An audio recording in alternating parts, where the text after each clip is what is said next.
Welcome to Networking RX, a podcast devoted to helping business professionals like you enhance your networking skills in order to become more proficient giving and receiving quality business referrals and improving the overall quality of your life and the lives of those around you. The Networking RX podcast is a production of AmSpirit Business Connections, an organization whose mission is to empower business success through networking. Welcome back for another episode. This is the Networking RX podcast. I'm your host, Frank Agan, founder and president of AmSpirit Business Connections. Thanks for tuning in. Let's talk about toxic people. Who are the toxic people in your world? Obviously, we have all sorts of different relationships, and nobody wants toxic people in their life. The bad news is that people don't have signs around their necks saying, or signs above their heads saying generous, whatever it might be, toxic. You need to try and figure those things out, and it's not always easy. It's not always easy. I don't really know, sitting here, necessarily who are the toxic people in my life. I think to a degree we have kind of a gut instinct, and many of us are good at kind of keeping those people out. But I don't want to say they're everywhere, but they're out there. They're out there, and at any rate, I was reading, subscribed to Blog, which is it's actually a daily, or it comes out 5 times a week. Psychologist Jeremy Dean, and he's the founder and he's the author of the blog. And what he does is he goes out and he seeks out studies that people are doing, psychology studies. And he'll kind of report on them. He'll give little one-page reports that kind of give you a breakdown. And I find them all interesting. They don't all apply to this podcast or all apply to what I do. Many of them I will forward on to other people that I think when things apply to them and they could make use of them, certainly encourage them to subscribe to this to Cyblog. It's relatively inexpensive. I want to say it's $6 a month, $60 a year, something like that. Don't quote me on it. It's relatively inexpensive. And again, it's coming out pretty much daily during the week, and then you have access to all the past articles. But recently there was an article that came out, 5 warning signs of a toxic personality, which I've caught my attention. Because you want to be good at spotting who these people are. And it isn't easy. It isn't always easy to spot who they are. But I thought it was kind of interesting because there's a reason why it may not be easy to spot who they are. So first, let's go through and let's talk about, what is someone with a toxic personality. And they provide 5 categories. 1, people who are willing to flatter others to obtain favors. Okay. 2, to take advantage of others by cheating. Obviously, that's toxic. 3, enjoy showing off their higher status to others. Okay. I don't know that I would necessarily call that toxic, but these are researchers, and this is, they think about this a whole lot more often than I think about it. So who am I to judge? But I think that there are people who are showing off their higher status. I run into them. I kind of chalk it up to insecurity, or people out there that no matter what's happening, they've got to kind of insert themselves in the conversation. And I think we're all a little guilty of that. Hey, look at me too. I did something good too, Mom. Kind of a thought. Act in an entitled way. I'm thinking about the person who parks in handicap parking. Hey, I'm busy. I don't have time. That's kind of an entitled behavior. Or somebody who might park in maybe it's not as egregious as parking in the handicap parking, but parking in the employee of the month spot. Yeah, it's not me, but you know what? I do a lot around here, and I'm more deserving than they are. That's kind of an entitled mentality. And the 5th one here, I'm reading, a toxic person wants to have things others do not. That doesn't quite make sense to me. But it's written here. I guess I need to think about it, and but we'll move on.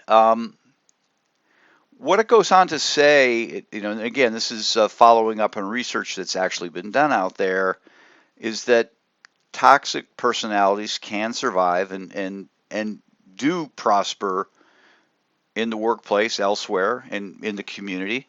Um, and they generally do this by having what they call in what Jeremy Dean calls in the article, one critical ingredient: social skills. And I think that's what makes it hard for us to figure out who people with toxic personalities are. I mean, life would be so easy if the people in our networks that were toxic just kind of revealed themselves right from the get-go. It's kind of like that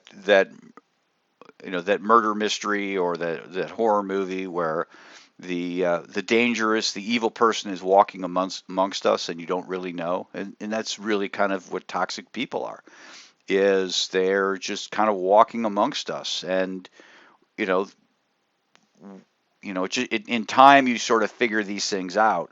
But in the short term, you don't figure these things out because they smile all the time. They're really nice. And I guess that really kind of describes everybody, or a lot of people. And so it's, even if somebody, just because somebody's nice doesn't mean they're toxic. But just because somebody's toxic doesn't necessarily mean they're nice.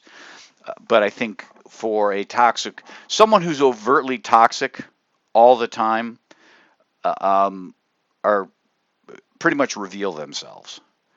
Whereas people who are good at being toxic, good at advancing, have social skills and they can kind of mask the toxicity, if you will. And that's what makes it difficult for us to figure out who are the toxic people. Are willing to flatter others to obtain favors. I get this spidey sense, this gut instinct when I'm running into somebody, and those things are, they're overly complimentary right from the get-go. It's like, you don't even know me. I don't say that, but that's just kind of my gut feel. It's like, well, wait a minute here. This just doesn't feel natural. And so I'm kind of on guard a little bit. I mean, I don't say anything, but I'm my senses are up, right? Something's amiss. And you kind of sense that, wait a minute, this isn't genuine. But like anything in time, you start to figure out people. You start to figure out that, okay, they're really all about themselves. They're not really about other people. They're just about themselves. And, it becomes a problem, right? To try and figure out who these people are. And that's where, I think this is where trust comes in. It takes time for us to build relationships with people and to make sure that they're the right people to have in our networks. The parallel I will draw to this is college. You go off to college, in that first couple weeks, you meet a ton of people. Now, I went to a small college. I went to Beloit College in Beloit, Wisconsin. I was the only one from my hometown there. The only one from the entire Upper Peninsula, as near as I could tell, it was there. Nobody grew up within 2 hours of where I grew up that was on campus. So it wasn't one of these things where my college roommate was my high school buddy. I didn't know anybody. I met a ton of people. I mean, and nothing wrong with any of it, but I just met a ton of people. And then I look back at who the people who ended up becoming my long-term friends, people I'm still somewhat in contact with, and they're not the same people. They're not the same people. And I know there are stories out there of somebody who met their soulmate that first week and got married and still married, and great, kudos to them. But I think my experience is probably pretty pretty accurate or relatively normal. Because when you meet those people that, the people who are on your dorm floor, resident hall, I guess is the proper term now, um, wow, this is great. We have in common, we're freshmen. We're living on this campus together. We might have a freshman level class together. It seems like we have lots in common. School is important, meeting other people is important. Some of the superficial things are important.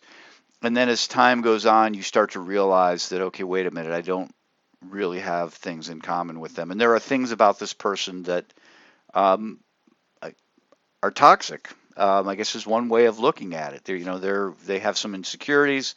Um, they act in an entitled way.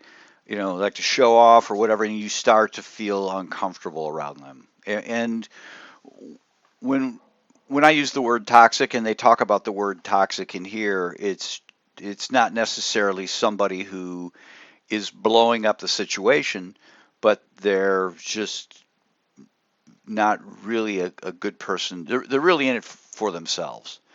And that's what you start to find out with respect to your friends as you go off to college or you start that new job. You start a new job, and there's 30 other people who start with you at the bank or something like that, or the financial services firm, and you start to realize in time that, well, wait a minute here, I don't really connect with all these people. And my college story is similar to my kids' college story. They went off and they met certain people and didn't really have those same friends coming out. My wife, same story. Now she was is a twin, and went in knowing her sister, rooming with her sister, and came out rooming with her sister, and they just have a special bond. But they're long-term friends. The people that they roomed with, my wife and her sister, um, weren't the same ones that it all began with. And there was just some sort of shifting there, and you start to realize, okay, wait a minute, I don't really get along with these people, and it's not that the other people are toxic necessarily, but my point is that you find out things in time about people. In time, so that person can be nice and that person can be flattering to you up until you can't provide the favors that they need anymore, and then all of a sudden you'll see a shift in them. And that's when you start finding the toxic behavior, and that's where you just kind of need to, take your time in deciding who becomes part of your inner circle. And yes, people with toxic personalities can survive with these social skills, and that's great, but those are mainly a facade, and that facade can't be held up forever, long term. But the other thing they talked about in the study was that yes, there are people with toxic personalities, and they did this study with interviewing 203 small groups, and there were 3 people in each group that were colleagues. Doesn't really get into how the study all was done, and um, doesn't necessarily matter. But the other thing they found is that if you had social skills and you had these toxic behaviors, um, you could get by. In fact, did well, promoted, perceived as being a high performer by superiors. But you could also get by without social skills, with honesty and humility. So that was just kind of another path. Don't necessarily have the social skills, always staring at their shoes, not able to carry on a conversation, but they were honest and somewhat humble, and fared reasonably well also. But what they end up talking about is the one of the researchers said, um, is that a way of kind of figuring out who the toxic people are, because again, they're kind of masking it with behavior, is pull yourself away from the impression you're getting from them, pull yourself away from the good impression, and focus more on their performance. In other words, that can be an indicator that there's an issue there. So you have somebody and they're really nice, but their actual performance is a little off. Well, why is that? They've got these great social skills. Why is it they're off? And it doesn't really say in the article here, but it kind of alludes to it, that when you take a look at people's performance and you start to look at the loyalty of the employees around them, and if there's a lot of turnover in a particular department or I guess in a business or whatever, that's an indication that there's some toxicity there because people are leaving. They're not loyal. Same thing with respect to customers. And in the small business world, you can't really survive long if you're constantly having to get new clients. There's just something special about having those repeat clients. In a business sense, in an organizational sense, when you have people who are continually asking for, hey, we would like a different representative, we would like a different person to interface with, you start to realize that there's something more to this person than they've seemed really nice to me. And I saw this firsthand in AmSpirit Business Connections. I had somebody who became a director in the organization, trained him in. He just seemed like what a super guy, sharply dressed, presented himself well all the time. Sent him off to a group to work with the group. And that group called me that very first day and said, hey, that guy you sent us. And they couldn't remember his name, which probably was the number one indication. But they said, don't send him back. I'm like, what? And they painted a picture of that individual that was very different than what I saw. When this particular person who was supposed to be, kind of a leader within the organization went out to the chapter, he perceived them as being beneath him, and treated them accordingly. Whereas really the mantra in AmSpirit is the directors going out to the chapters, we're the ones serving the chapters. And so we need to operate with a degree of humility and deference, and this person didn't. And I was totally fooled by this person. But in his mind, he was looking at me as a superior, and so he put up a facade for this toxic personality that he had. So it was easy for me to see, well, wait a minute, this isn't going to work. This is not going to work at all. And it didn't. It ended rather quickly. So just, some things to think about. You are not surrounded by, but there are toxic people out there, and you might not be able to spot them because they can do a good job of hiding it with social skills. And it doesn't mean if somebody has good social skills that they're toxic, that they're hiding something. But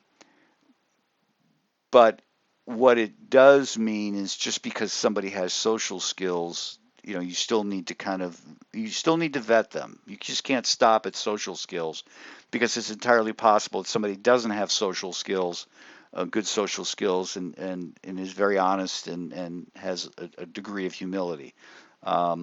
So I think the bottom line with respect to this is, take your time letting people into your inner circle. And when they become toxic, when you determine they're toxic, then just kind of politely need to kind of move away from them. But look at their performance. Look at how and I can think of other examples now reading this study of people who are constantly. I know this other guy constantly in new business relationships. Yeah, that one didn't work. I'm in this new one. No, that one didn't work. I'm in this other one. This is better. Just constantly, and there's some toxic behavior there. Knowing what I know about my own interaction with that person, it certainly made sense. And then I know of other people I'm mainly thinking in the law realm of people who have been with the same group of partners for eons, entire careers. And you know that there's a group of real quality people that have kind of found each other. So just something to think about. Take a look into Cyblog. I will put I'll put a link to it in the show notes, and sign up for a month.